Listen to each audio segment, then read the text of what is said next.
we'll be looking at good stuff about Daniel. The Bible doesn't mention any big mistakes that Daniel made. Daniel should be an example to us. Now turn to the book of Daniel.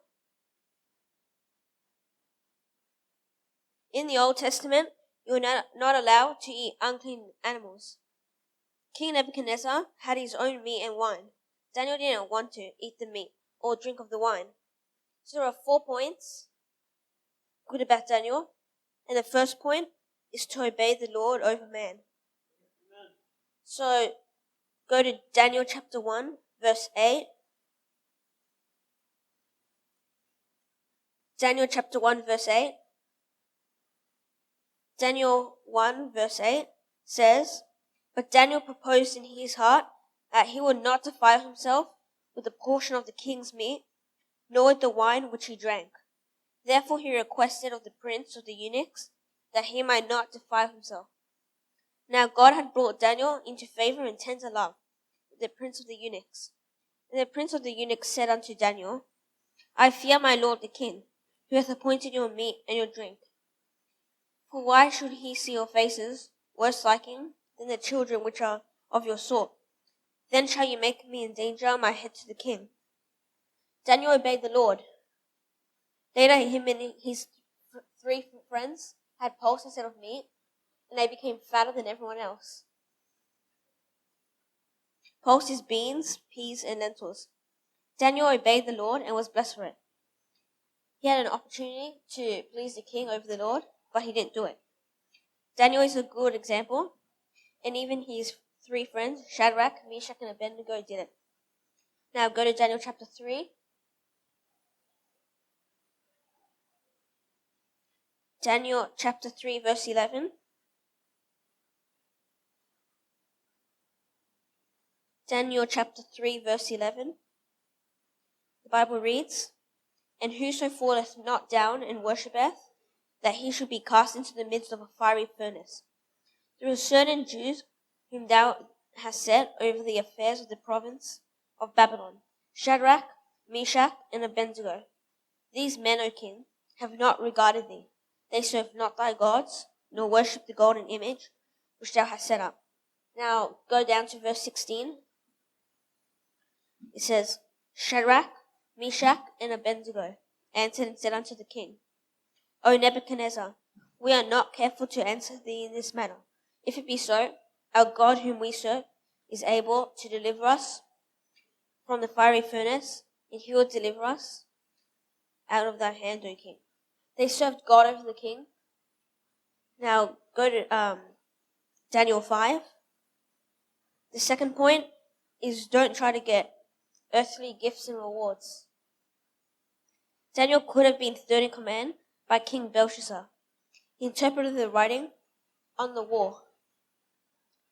Go to Daniel 5:16. Daniel chapter 5, verse 16. The Bible reads, "And I have heard of thee, that thou canst make interpretations and dissolve doubts. And if thou canst read the writing, and make known to me the interpretation thereof, thou shalt be clothed with scarlet, and have a chain of gold about thy neck, and shalt be the 3rd ruler in the kingdom." Then Daniel answered and said before the king, "Let thy gifts be to thyself, give me rewards to another, thy rewards to another. Yet I will read the writing unto the king, and make known to him the interpretation." Daniel didn't seek worldly pleasures. He wanted gifts in heaven. Earthly pleasures will go away after you die, and life is a vapor. Now go to Matthew 6 and keep a finger on Daniel. Go to Matthew chapter 6, verse 1. Matthew chapter 6, verse 1. The Bible reads, "Take heed that ye do not your alms before men to be seen of them. Otherwise ye have no reward of your Father which is in heaven. Therefore when thou doest thine alms, do not sound a trumpet before thee, as the hypocrites do in the synagogues and in the streets, that they might have glory of men. Verily I say unto you, they have their reward.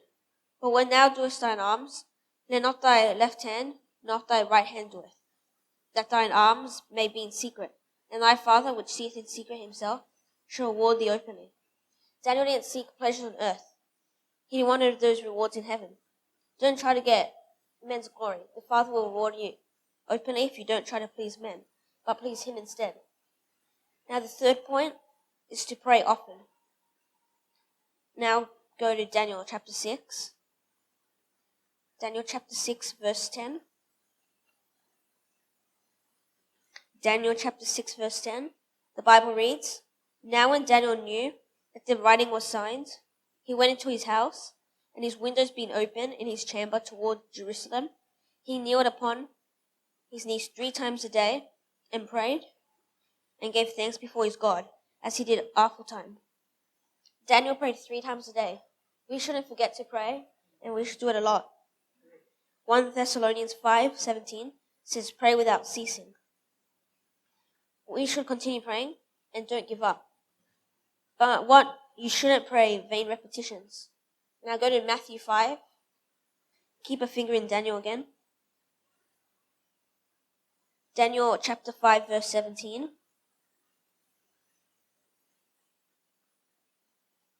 Matthew chapter 5 verse 17.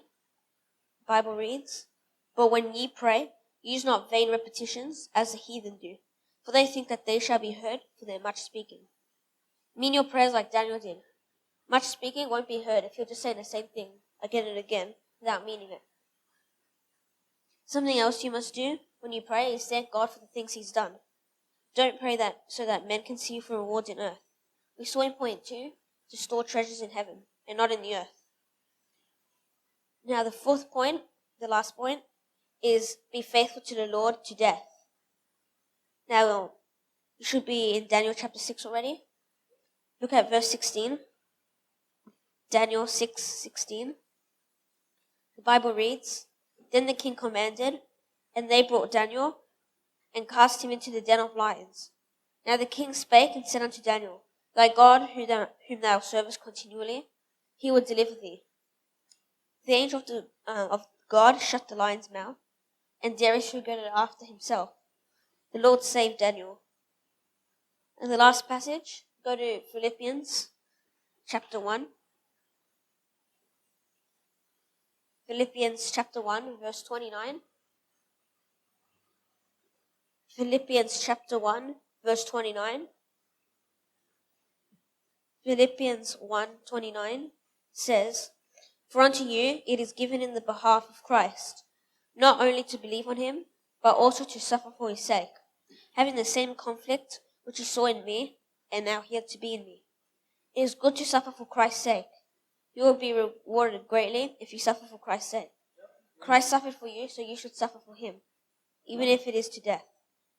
Now, in conclusion, the 4 points are to please the Lord over man. Don't try to get earthly pleasures. Pray often and be faithful to the Lord to death. Okay, we're going to pray.